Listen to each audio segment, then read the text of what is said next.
কেমন আছো? খুব জটিল প্রশ্ন, শুনলে মনে হয় খুব সহজ। কেমন আছো এর উত্তর ভালো অথবা মন্দ দিয়ে হয়, কিন্তু আমরা এমন একটা সময়ের মধ্যে দিয়ে আছি, কে যে বলবে ভালো আছি আর কে বলবে মন্দ আছি বলার সংখ্যা বেশি। দেখলি কত জটিল, কত কথা বলতে হচ্ছে সামান্য একটা প্রশ্নের উত্তরে। অ্যাকচুয়ালি মিলিয়ে মিশিয়ে মানুষ খুব, এক কথায় বললে যে খুব ভালো থাকবে, থাকার কথাও নয় মানুষের। সারা বিশ্বজুড়েই পরিবেশের যা অবস্থা রাজনৈতিক অবস্থা, তো সেখান থেকে এবং তার তো একটা ডিরেক্ট এফেক্ট আছে না মানুষের দৈনন্দিন জীবনে। যুদ্ধ মানে ওই যে গরিব ছেলেটা ওখানে যুদ্ধ করছে, ওর তো যুদ্ধ না, এই রোদের ভেতরে ওখান থেকে সমস্ত জিনিসপত্র পরিষ্কার করে এখানে ফেলছে। সো মানুষের জীবন এটাই, এর মধ্যে দিয়ে থাকতে হবে। আর কতটা ব্যস্ততা, কতটা শুটিং? ব্যস্ততা, হ্যাঁ হ্যাঁ, একটা স্টার জলসা, একটা সিরিয়াল চলছে, সিরিয়ালের একটা ব্যস্ততা থাকেই। তার পাশাপাশি ওই ছোট ছবিও বানাই। ডিরেকশনও দাও তুমি? হ্যাঁ, সেই। আর তার বাইরেও আর একটা নতুন কাজ শুরু করেছি গত 3 মাস হলো। ওই এনআইডি, ন্যাশনাল ইনস্টিটিউট অফ ডিজাইনে গিয়ে আর কি, ওখানে ভিজিটিং ফ্যাকাল্টি হিসেবে অভিনয়ের ক্লাস করাই আর কি। মানে অভিনয় মেথড, স্ক্রিপ্ট রাইটিং, আমি নিজে স্ক্রিপ্ট রাইটিং নিয়ে মেথড করেছি, মাস্টার ডিগ্রি করেছি। ফলে স্ক্রিপ্ট রাইটিং এগুলো কোনো কোর্স থাকলে পরে করাই গিয়ে আর কি। আচ্ছা, ফলে আচ্ছা। ভালোই। আর তোমার জার্নি কীভাবে শুরু করেছিলে? এইটা অনেক বছর হয়ে গেল। হ্যাঁ, অনেক বছর হয়ে গেল। থিয়েটার থেকেই মূলত, কারণ তখন তো আমরা যখন থেকে করছি তখন থিয়েটার ছাড়া সেই অর্থে করার কোনো জায়গাও ছিল না। আর আমরা ঠিক টেলিভিশনে আসবো বা সিনেমা করব সেই স্বপ্ন দেখে থিয়েটার করেছি এরকমটাও নয়। কারণ তখন শুধুমাত্র থিয়েটার, মধ্যবিত্তের রিচের ভেতরে, মধ্যবিত্তও নয়, আমরা নিম্ন মধ্যবিত্ত, আমাদের রিচের ভেতরে শুধু থিয়েটারটাই ছিল। ফলে সেটার থেকেই শুরু করেছিলাম। কখন অজান্তে একটা ভালোবাসা তৈরি হয় অভিনয়ের ওপরে, তারপর থেকে সেটাকে আর ত্যাগ করতে পারিনি। তার প্রথম কাজ কি ছিল? সিনেমাতে না, সিরিয়াল না। সিনেমা? কি সিনেমায় প্রথম কাজ, একটা বিখ্যাত কাজ আর কি, সেটা SRFT এর ডিপ্লোমা, চন্ডিল ভট্টাচার্যের Y2K নামে একটা ডিপ্লোমা। হয়তো তোরা সকলেই দেখেছি, এত প্রসিদ্ধ একটা ছবি আর কি, বিতর্কিত অ্যাট সেম টাইম। তো সেটা প্রথম কাজ। আর স্ট্রাগল আর সাকসেস, এই দুটো মানে কোনটা তোমার বেশি গুরুত্বপূর্ণ বলে মনে হয়? স্ট্রাগল শব্দটাতে আমার একটুখানি আছে। স্ট্রাগল শব্দটাতে আমি খুব একটা বিশ্বাস করি না। কারণ কেউ যদি কোনো জিনিস ভালোবাসে, তা তুই একটা মেয়েকে ভালোবাসিস, এবার কলেজ শেষ হয়ে গেলে পরে মেয়েটার সাথে দেখা করতে যাবি বা কোথাও দাঁড়িয়ে থাকবি মোড়ে, মেয়েটা আসবে, কোনো একদিন এলো না, বৃষ্টির জন্য মেয়েটা আটকে গেল। এবার তারপরে তোকে একদম, এখন নয় টেলিফোন আছে, ফোন করে বললে এরকম আটকে গেছি, বা দাদা দেখতে পেয়েছে ফলে পালিয়ে চলে গেছি। তো এটাকে কখনো স্ট্রাগল বলা যাবে না আর কি। মানে কেউ কোনো জিনিস একটা ভালোবাসলে পরে, সেটা বিষয় হতে পারে, মানুষ হতে পারে, সেটা তো ভালোবেসে করে। তেমনি অভিনয়টা তো আমরা ভালোবেসে করছি আর কি, তার জন্য যেগুলো করতে হবে সেটাকে স্ট্রাগল কেন বলবো? তুমি কাকে দেখে ইন্সপায়ার্ড হও মানে অভিনয় করার জন্য? আমরা যেমন তুলসী চক্রবর্তী এসব দেখলে পরে তখন মনে হয়,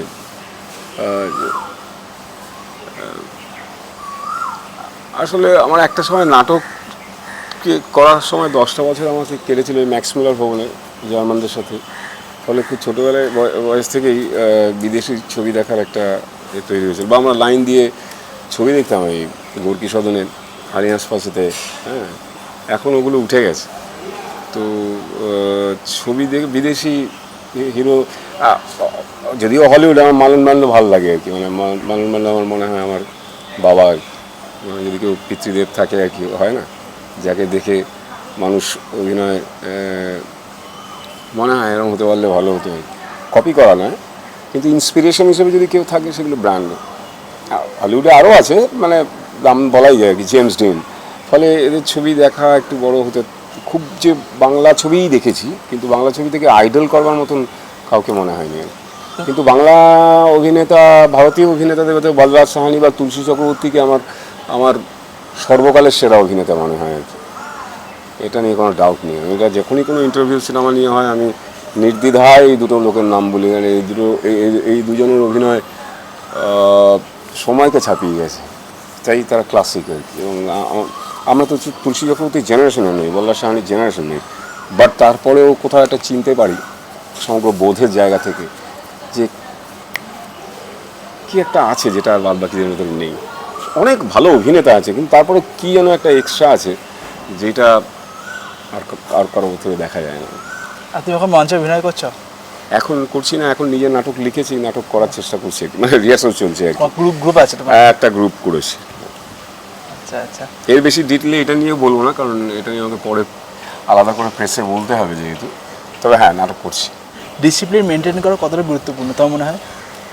এটা ডিপেন্ড করে, অনেকেই আছেন যে উচ্ছৃঙ্খল জীবনযাপন করে অভিনয় করেছেন, আবার অনেকে আছেন এটা ভাবতে পারে না। আমি যেমন উচ্ছৃঙ্খল জীবনযাপন ভাবতেই পারি না, মানে আমি গত 30 বছর ধরে যোগা করি, প্রাণায়াম করি। আচ্ছা, খাওয়া দাওয়াটা একটা সময় পর্যন্ত এসব মাংস টাংস এসব খেতাম, কিন্তু গত বেশ 8-10 বছর ধরে আমি খাওয়া দাওয়ার উপরে নিয়ন্ত্রণ নিয়ে এসেছি, অনেক বেশি সেদ্ধ, অনেক সহজ ডায়েট আছো? ডায়েট কিনা যায় না, মানে গত কয়েক বছর ধরে তো শুধু সেদ্ধ খাচ্ছিলাম আর কি, আর পাতলা মাছের ঝোলে। ফলে খাওয়া দাওয়াটা ওটা যদি ডিসিপ্লিনের ভেতরে পড়ে, হ্যাঁ খাওয়া দাওয়া তাকে রাখতে হয় ঠিকঠাক। তার কারণ কী হয়, অভিনেতাদের চেহারাটা একটা তো মানে চেহারা একটা অনেকটা রোল প্লে করে অভিনেতাদের কাছে আর কি। হ্যাঁ, খুবই পৃথিবী বিখ্যাত অভিনেতা হাতে গুনে কয়েকজন রয়েছে যাদের চেহারা বেড আপ মানে কি, আমরা মোটা বলতে যা বুঝি, কিন্তু তারা সর্বকালের সেরা অভিনেতাদেরও একজন আর কি। মানে ফলে কিন্তু ওটা হয়তো লাখে একজন হয়, আমরা ওটা ফলো করলে হবে না। আমরা সাধারণত আমাদের সাধারণ নিয়ম ফলো করা খুব ভালো আর কি, যে হ্যাঁ চেহারাটা ঠিকঠাক রাখতে হবে, ছিপছিপে রাখতে হবে, আর কিছু নয়। অ্যান্থনি হপকিন্সের চেহারা কি চেহারা, ওই তো নর্মাল কি চেহারা, কিন্তু ও তো সেরা 10 জন হলিউড অ্যাক্টরদের ভেতরে, ব্রিটিশ অ্যাক্টরদের ভেতরে তো সর্বোত্তম বললেও খুব একটা কম বলা হয় না। তাহলে কেউ যদি বলে যে ওর চেহারা তো ব্র্যাড পিটের মতো নয়, ফলে ব্র্যাড পিটের এক ধরনের চেহারা, টম ক্রুজের এক ধরনের চেহারা, ব্র্যান্ডোরও এক ধরনের চেহারা ছিল শুরুর দিকে, তারপরে ব্র্যান্ডোর বয়স বাড়তে বাড়তে অন্যরকম চেহারা হয়, কিন্তু যত বয়স বেড়েছে তত অভিনয়টা খুলে গেছে, সে সর্বগ্রাসী অভিনয়। ফলে চেহারার একটা ভূমিকা আছে, সেটা তাদের জন্য প্রযোজ্য। তুমি কি জিম করো এমনি? না, আমি জিম না, আমি যোগা করি, প্রাণায়াম করি। আচ্ছা আচ্ছা আচ্ছা। ফলে এরকম কোনো হার্ড অ্যান্ড ফাস্ট রুল নেই যে চেহারা হলেই ভালো অভিনেতা হবে। তবে কি চেহারা ছিপছিপে থাকলে অভিব্যক্তিতে অনেক সুবিধা হয়, এফোর্টলেস হয়, এই আর কি।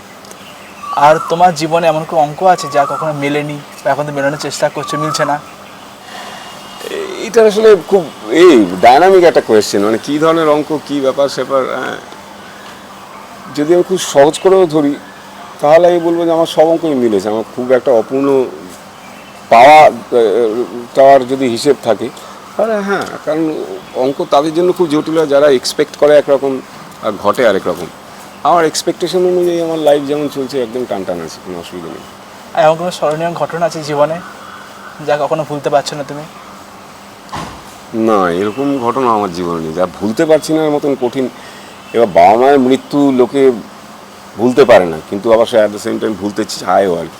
কারণ আমাদের অভিনেতা হিসেবে আমাদের কাছে এটা একটা গুরুত্বপূর্ণ বিষয়, কারণ আমাদের অনেক সময় মানে কান্নাকাটির রোল করতে গেলে আমরা ওই রকম মুহূর্তগুলো স্মরণ করি আর কি, যাতে খুব অটোমেটিক্যালি না কাঁদলেও, কারণ কাঁদাটা পুরনো স্টাইলের অ্যাক্টিং, এখন কাঁদে না যেহেতু, এখন কান্না চাপে। তাহলে এই যে স্ট্রাগলটা, কেঁদে ফেলছি আর কাঁদবো না, এই দুয়ের মাঝখানে, এটা হচ্ছে আধুনিক অভিনয়। এভাবে হয়, আধুনিক অভিনয়ে কেউ হাউ হাউ করে কাঁদে না। যারা কাঁদে তারা ঠিক জানে না বলে, অভিনয় সম্পর্কে তাদের ধারণা নেই বলে তারা কাঁদে, কিন্তু আসলে কাঁদার কোনো নেই আর কি। আছে রিয়েল ম্যান নেভার শোজ বলে একটা থিওরির একটা পার্ট আছে, একটা পয়েন্ট আছে, real man never shows. So তুমি কি সব কিছু দেখিয়ে ফেললে পরে দর্শকের ইন্টারেস্ট থাকবে না।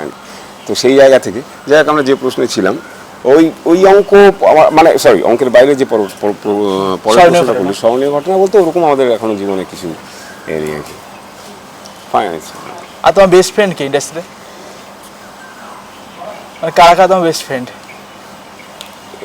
একজন ওরকম বলা যায় না আমাদের, মানে আমার আসলে কী হয় বলতে, আমাদের কিছু বেস্ট ফ্রেন্ড থাকে, মানে যাদের সাথে যখনই দেখা হোক, 4 বছর বাদে দেখা হলেও একই রকম ওয়েভ লেংথে চলে আসে। এরকম ফ্রেন্ড খুব এরকম বন্ধু হাতে গুনে কম হয় আর কি।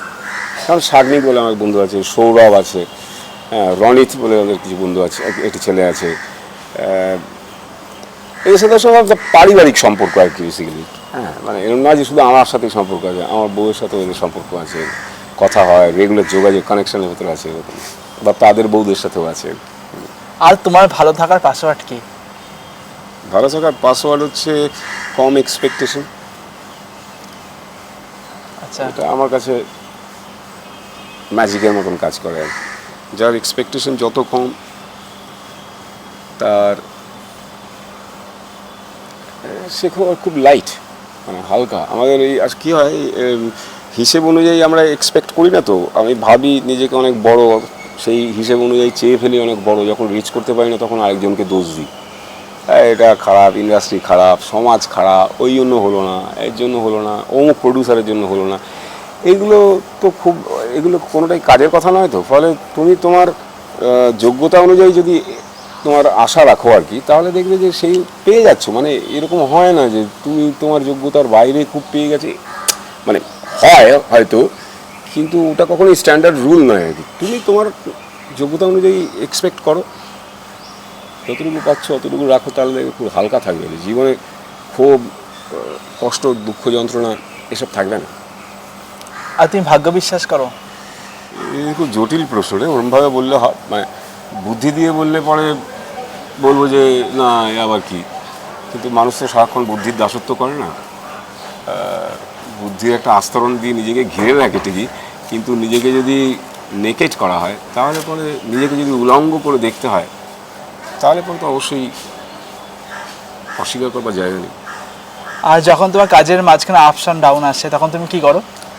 তখন আরও বেশি পড়াশুনো করতে হয় আমাদের। ওই আমি নিজের বলিও আর কি, বন্ধু বান্ধবের আপস অ্যান্ড ডাউনস বলে ওরকম কিছু নেই, এটাকে আমরা খুব বুঝতে সুবিধা হয় বলে বলি। মার্কেটের নিজস্ব একটা গতি আছে আর কি, সেই গতির সাথে নিজেকে অ্যাট পার রাখবার জন্য সবসময় যে মানুষ খুব সাকসেসফুল হয় তা নয়। সবাই চেষ্টা করে কনসিয়াসলি আর আনকনসিয়াসলি মার্কেটের গতির সাথে নিজেকে মানিয়ে নিতে, কিন্তু দুটো গতির, একটা ইন্ডিভিজুয়াল গতি আর মার্কেটের একটা নিজস্ব গতির ভেতরে একটা ভ্যারি করে আর কি, সবসময় একসাথে প্যারালাল চলে না। ফলে সেটাকে যদি আপস অ্যান্ড ডাউনস বলা হয়, তাহলে পরে ঠিক আছে আপস অ্যান্ড ডাউনস। তো সেই ক্ষেত্রে তখন আরও বেশি শিখতে হবে, আমাকে প্রশ্ন করতে হবে না আমার কেন ডাউন যদি বলেও নিই আর কি, ধরেও নিই তোর কথা অনুযায়ী, সেটার কারণ তো সে নিজে আর কি, আর কেউ নয়। ফলে আরও শিখতে হবে, আরও পড়তে হবে, আরও দেখতে হবে। আর তোমার আগামী দিনে কীরকম কাজ করার ইচ্ছা আছে? আমার নিজের থিয়েটার করবার ইচ্ছা আছে, আর টেলিভিশন যেমন করছি তেমন করার ইচ্ছে। সিনেমা তো খুব হাতে গুনে, এই কয়েকদিন আগে লালদার কাজ করলাম, বা এই যে আমি পড়াতে যাচ্ছি আর কি, ভিজিটিং ফ্যাকাল্টি হিসাবে ভারতবর্ষের বিভিন্ন স্টেটে, তো সেইগুলো আমি এনজয় করছি এই অভিনয়, টেলিভিশনের অভিনয়ের পাশাপাশি। প্লাস একটা বললাম তো থিয়েটার দল করেছি, সেখানে নাটক করছি, আমার নিজেরই লেখা নাটক একটা। তুমি ভালোবাসা বিশ্বাস করো? খুব জটিল প্রশ্ন, এরকম এত তাড়াতাড়ি চট করে উত্তর দেওয়া ঝামেলা। ভালোবাসা তো ছাড়া কিছু আর হয় না, সেটা তুই মানুষের উপর বললে পরে মানুষের ভালোবাসা তো মানুষ চায়, সেটা তো মানে বউ বাদ দিয়ে বলছি আর কি। সে তার বাইরে সে জীবনে পেশা ভালোবাসে, সে চায় যে তাকে ডিরেক্ট পরিচালকরা ভালোবাসুক, ছেলেরা চায় যে তাদের মেয়েরা ভালোবাসুক, ওটা একটা হালকা দিকও আছে। আর যেহেতু শব্দটা খুব গভীর আর কি, ফলে এই বিষয়টা খুব ডায়নামিক আর কি। মানে মানুষ যে কী ধরনের ভালোবাসার কথা তুই বলছিস আরও স্পেসিফিক্যালি না বললে পরে খুব মুশকিল, কিন্তু এক কথায় সহজ করে উত্তর দিলে মানুষ তো ভালোবাসতেও চায় এবং ভালোবাসা পেতেও চায়। তোমার জন্য একটা গিফট আছে ব্রাইট টাইমের তরফ থেকে। আরে সাবাস, খোলো।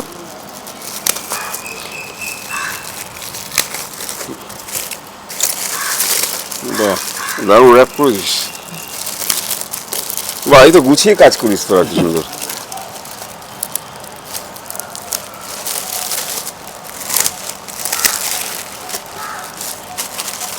ওরে সাবাস, দর্শক বন্ধুদের দেখাচ্ছি, বলতে পারলে পরে পুরস্কার আছে। এটা কে? Jokes apart, thank you, nice to meet you. Bright Time চ্যানেলের নামটা অসাধারণ, অন্য ধরনের নাম, এবং তার সাথে আমার পাশে একজন ব্রাইট ছেলে বসে রয়েছে, দেখছি অভিনেতা অনিন্দ ব্যানার্জি। ও দেখতেও ব্রাইট, ওর প্রশ্নের ভেতরে সবগুলো প্রশ্ন না হলেও বেশ কয়েকটা প্রশ্ন ছিল খুব ইন্টারেস্টিং, যেগুলো আরও ইলাবোরেট করে বললে পরে ভালো হতো, কিন্তু আমরা সময়ের অভাবে অত বেশি ইলাবোরেট করতে পারিনি। বাট কোয়েশ্চেনের মধ্যে একটা পোটেনশিয়ালিটি আছে, যারা সাধারণত এগুলো উত্তর দিতে পারেন আর কি, তারা উত্তর দিয়ে মজা পাবেন।